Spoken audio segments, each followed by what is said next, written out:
happening in Birmingham? Download the What's Happening Birmingham app today on Android, iPhone, and iPad for free. Get info on everything you need to know about local news, events, businesses, restaurants, and more. Visit our website, what'shappeningbham.com, or follow us on social media at happeningbham for more information. Download the What's Happening Birmingham app today, your source for everything Birmingham. It's good to see everybody. Your Honor, you did not tell me. Can you all hear me? Your Honor, you did not tell me that this would be a full house. I thought it would just be us. But it's good to see some very familiar faces in this room. I see some smiling faces in this room. And I see some faces I do not recognize. But I will tell you all, like I told a group earlier, collectively, this is amazing to be together. To share in a genuine partnership that I think is a sincere investment in our next and youngest generation who need a path, who need support services, who need wraparound services.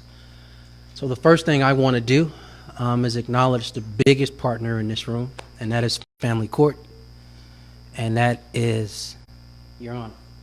Thank you. Y'all, everybody give it up for the judge.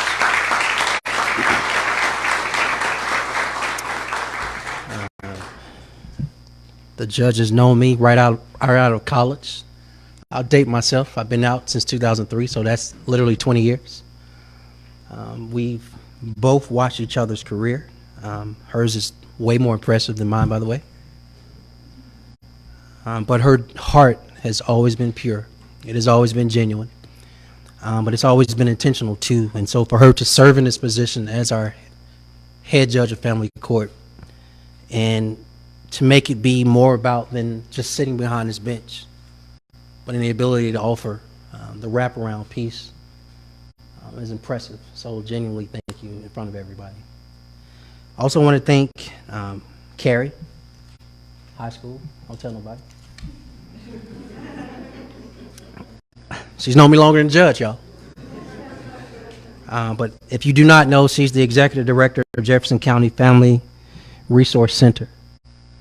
And I can go back at least to 2017 in the front yard where we had a conversation about where we are today. And so 6 years later, it's great to see how you envision things come to life. So again, in front of everybody, thank you so much.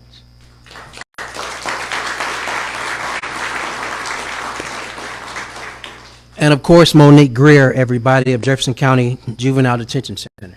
Now, I have an autopilot when I turn in off second. It is my intent to veer from this building and always go next door. I actually did that today by mistake. But that's my natural autopilot because I get a chance to spend time with Ms. Greer from time to time. She allows me to come to her facility and I get a chance with no cameras, and just in a small circle to sit down and engage young boys, young girls who have gotten themselves in some trouble. But we peel all the layers back, and she's literally she flanks me to my left or right, along with Brandon and some others. At a minimum of an hour, we just engage the young people. When I do talk to them, I talk through question form, and so I want to receive information from these young people about what's going on in their life. And I think that's a real reason for me to be able to stand before you all today, motivated to support this program that I know will be beneficial, impactful, and positive for our young people. So those are the three people I wanted to name. There are a gazillion other partners in this room. I can name all you by name. Do not beat me up, please. But I do want to say thank you, genuinely from the bottom of my heart, for participating, being a part of this. Judge Danny Carr, there's a seat up here for you. Get up here, sir. You cannot stand in the back like I do. Yes, your own spot. I'm not going to continue the program until you come sit down. Sorry. This is for you, sir. Has your name on it. Good to see you. to the Mayor Tarrant, to the Pro Tem of the Birmingham City Council, Crystal Smitherman, and to other VIPs in this room, important people, elected officials, servants, thank you. Let me say this, and then I'll take my seat and pass it to Your Honor. I have consistently stated that law enforcement alone cannot solve the problems excuse me, related to crime. That if you have a toolbox, you have to have more than one tool in this toolbox. What we tend to do is only talk about one tool, and that tool is enforcement. But you need a minimum of 2 other tools in this toolbox, and that includes reentry efforts as well as prevention efforts. And I believe this program we're talking about today allows us to engage in a hybrid of both. Over the past year, we've invested in a strategy to focus on the root causes of violence and the continuance of care to better address, again, those 2 additional toolboxes I just named, prevention and reentry in addition to enforcement. And so the judge will tell you more because she can do this better than I can in spades. But today we launched a formal program of Restore, R-E-S-T-O-R-E. And we believe that goes directly to the strategy. So I want to give you some stats that are very hard, very direct, but you need to know them. 69% of youth between the ages of 13 and 22 who were murdered last year had prior family court contact. I want y'all to let that soak in for a second. Staggering statistic. I have another that is even more impactful, but you need to know it. As partners in this, you need to know it. Your Honor, I didn't say you, forgive me. 83%, everybody. 83% of the perpetrators under the age of 22 charged with murder or attempted murder last year had prior family court contact. Those are 2 staggering statistics. Am I saying that word right, DA? All right, thank you. Here's why you need to know those stats. This collaboration of all of you all in this room, every single person, allows us to provide support for those same youth, those youth families, to help create, 1, a stable, 2, a healthy environment for youth reentry efforts. Restore is not a solution. And what I mean by that, I need to rephrase that. Restore is not the solution. Restore is not the solution in isolation. But it is part of an overall collaborative strategy to address violent crime in our community. Again, looking at all the faces in this room, I missed the party y'all had before. I understand there were some nice beverages. They were non-alcoholic. But I'm extremely grateful for each of you. To everybody that's part of the family court family who works here every day. You see some tough things. Truthfully, I cannot imagine how you deal with it, how you shake off some of that negative energy that comes into this building, and you go home to your own families. It's probably something you all don't talk about, right?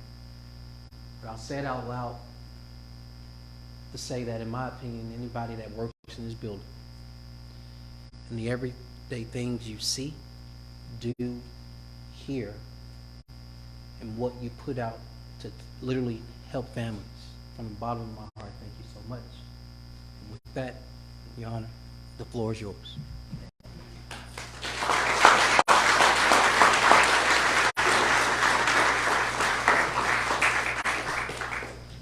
Good afternoon, everyone, and welcome to Family Court. It is a pleasure to have you all here for this occasion, as we are extremely excited about the Restore program.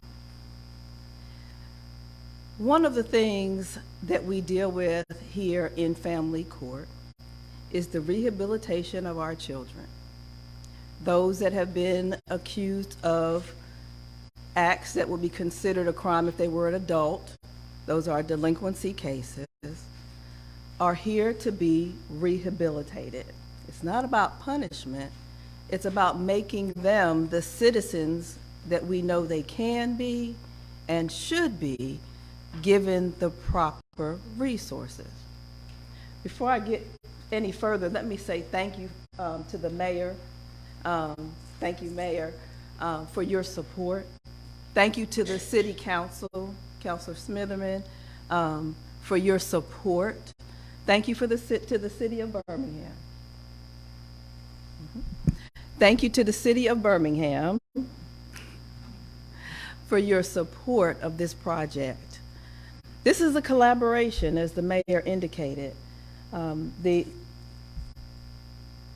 G. Ross Bell Youth Detention Center and Ms. Greer, the Family Resource Center, Jefferson County Family Resource Center, and all of Ms. Bunton and her staff, as well as everyone at Family Court. We have probation officers, clerks and administrators, all who are here on a daily basis to make sure that this we can do the best possible for our children. And so I thank all of you as well. As the presiding judge of Family Court, I see a very large number of children who have delinquency cases. And some of the most serious issues are handled right here in this courtroom. And for every child that comes through here, we wrap services around that child. We try to determine what issues the child is facing and how we can help that child. And sometimes it is necessary for us to send the child to a facility away from their parents, away from their family, away from their homes, in order for them to be rehabilitated.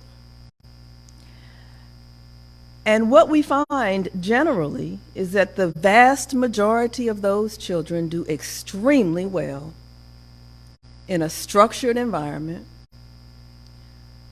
They get good grades, they get certificates, they change their behavior, and they come back proud of themselves, exuding confidence and ready to take on the world. The unfortunate thing that we see is that with time, many of those same individuals start to backslide. And when we think about why that might be the case, it's clear that it's partially because they're placed right back into the same environment they came from, with the same triggers, with the same negative influences, and with the same challenges that they previously faced. And so the Restore program is essential. It can be transformational in that now we'll have the tools to be able to put services around the family as well as the child. Not just mama or daddy, but grandma if she's the custodian, auntie if she's the custodian, friend of the family if she's the custodian, the other younger children in the home as well. And when we do that, giving resources such as stable housing, employment opportunities, educational opportunities, things as simple as getting proper documentation so that they can take advantage of opportunities, mental health treatment, drug treatment. Connecting these families with all of these different resources and changing the environment in which our children return. So while they're away being rehabilitated, we're working on the family to make sure that when they return, they have the greatest chance at success. This is what the Restore program is all about, and that's why we're so excited. Because all we want for our children is to see them be successful, to be productive members of our society. And each of them has the ability to do so. We just have to give them a little bit more help. So, that being said, I am excited to announce the beginning of this Restore program. I'm excited that we have such a great group of individuals assembled to assist us in making sure that all of this happens. And I am thankful to the City of Birmingham for the funding in order to do so. Thank you, everyone.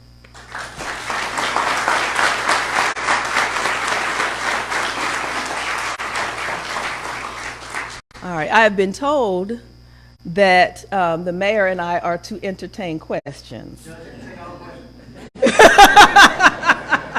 I'm going to invite the mayor back up here.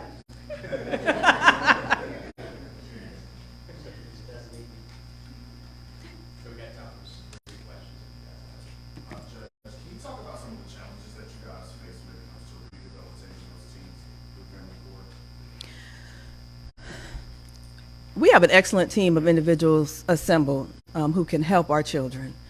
We provide all different types of resources, including drug treatment, mental health treatment, assistance with getting jobs, assistance with school, getting back into school when they were pushed out the door because of whatever occurred in their lives, and getting them back on track. But of course there are challenges. Some of the challenges are due to some resistance, perhaps, from those who might or should be supportive of our children. One thing that is true, and let me back up for a second. The mayor mentioned the percentage of children who are either victims or perpetrators of crimes who may have come through this court. Included in those numbers would be children who came here for dependency cases, meaning that they didn't have a parent who was ready, willing, and able to take care of them. And so we had to come through here for whatever reason to get a good custodian, or they're placed in DHR custody, right? Included in that would be children who have child support cases, right? Those whose parents are not taking care of the responsibilities within the home, okay? So sometimes the challenge is just getting those in their lives who should be supportive and providing disciplining care in a reasonable manner to do what they should do. That's probably the greatest challenge of all. And this is going to piggyback off of what I just asked you. Why is it important for the parents or the families to be on board, I guess, to help promote that change within their child?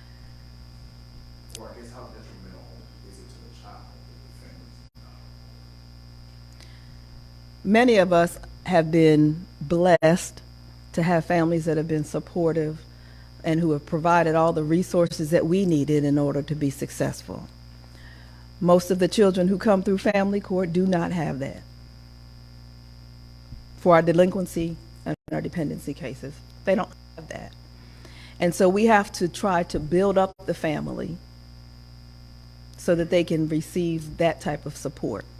And it might not be mom and dad, it might be, again, auntie, grandma, or family friend who steps in and provides that type of support. But in order for the most successful children in our programs are those who have family support. And so that's why I think it's key to build up the family and to make sure that they are able to receive that type of support. Outside of family court, what other agencies do you guys have to bring in order to help? We have a multitude of community partners, and I'm not going to attempt to name every single one of them because somebody will say we left them out. But let me say this, we have a lot of excellent community partners who provide services, every type of service that you can imagine we might need for our children. There's a community partner out there who's going to provide it, and we are happy to work with them, including mental health treatment, drug treatment, mentorship, which is huge and very important to our young children. It's just, there are a lot. So let me not try to name everyone. Bear with me. Can you talk about, I guess, how many teams do you guys have in the program already, or are you guys working on it? So honestly, I can't. I would not be the best person to answer that question. the city of Birmingham is playing more of a support role, like many of the other partners you see in this room. There are other leaders that actually on the programmatic end and detail are quarterbacking that. Mayor, this is the only violence prevention program that the city sponsored. Common Ground in Birmingham Schools is another example. What's the difference between the programs, and how, even though they're in their infancy, how long do you think it'll be before we start seeing results? So I think you got a two-part question, if I'm correct. That's one lesson. Let's see if I can take the first part first. And so there are a multitude of programs on the prevention/reentry end that exists. You mentioned one, but the difference between the one you mentioned and this one is that one goes directly into schools. This is more of a partnership with a multitude of partners, and is not actually in the school's footprint. It's more so in the community footprint, as well as this facility's footprint. Related to your second part of your question, how long? That is a question that I honestly don't have an answer, right? These programs are new. It will take some time. We don't necessarily have a date on how long it takes to produce. What we will be doing is tracking what's on the ground and be in a position to follow up, but not just the media, but follow up with those same parents, follow up with other partners, follow up with the city council, because they've approved and blessed and supported so many of these programs from a purse string financial standpoint. We'll be in a position to share with everybody results as we continue to track information related to these programs. Judge and Mayor, I promised I would free this courtroom by at least 1:30, so we've got time for one more question. Anybody else? I was curious, how are youth entering this program?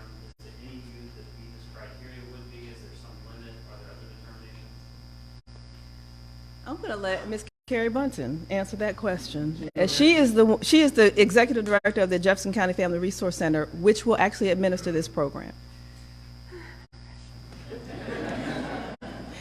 Thank y'all. And I just have to obviously, before I answer your question, say thank you to the judge and to the mayor, but most importantly to the city as a whole, because they very easily could have said only work with city kids. But if you look around the room, we've got Bessemer and Birmingham. So this is a countywide initiative. We've got our partners in Bessemer Housing, but it's going to take everybody in this room, the workforce development partners I see, the DAs that are here. It's going to take all of us. But to answer your question, there is a selection criteria. We are able to serve 120 kids, and so we will have a selection team that will involve our 2 Restore coordinators, 2 liaisons from G. Ross Bell Youth Detention Center, a mental health provider, and a substance abuse provider, and myself. So there's never going to be a tie. But the idea of it is to figure out which families can benefit the most out of this, not just the child that's in front of us, but the whole family. One of the things that that is also included in those statistics, which is in my opinion extremely important, is truancy. So all the kids who have not been to school, and if you put 2 years of COVID involved in that, I mean, it's kind of insane. Helping Families Initiative through the DA's office is a huge partner of ours, but I mean, they can talk to you about the percentage of kids that we lost between last year and re-enrollment. And so we are also trying to capture that.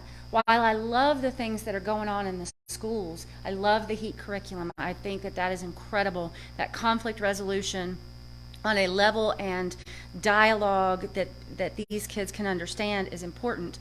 But we're not talking about those kids. We're talking about the kids who do not thrive in traditional educational settings, who have been class 3'd or expelled, who refuse to go to school. And there are just really some powerful stories behind that. So our biggest goal is to identify families who we can help and who we can surround in services. We do not have, we are accepting referrals. Those go through our probation officers and through the selection committee. So we have identified some kids that we're already working with on our adolescent workforce development program, but this is much more intense than that. And I will also say additionally, we have hired 2 young men as our restore coordinators to focus on what is really going on. And I'm sorry to do this to y'all, but Jermaine Stanton and Ansky Williams will be our restore coordinators.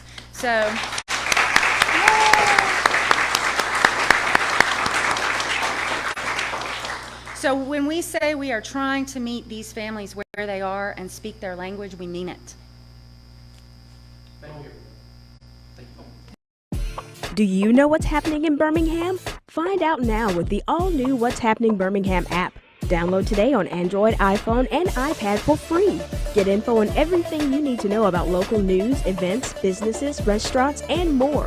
Visit our website, what'shappeningbirmingham.com, follow us on Twitter at HappeningBham, or call us at 205-538-4508.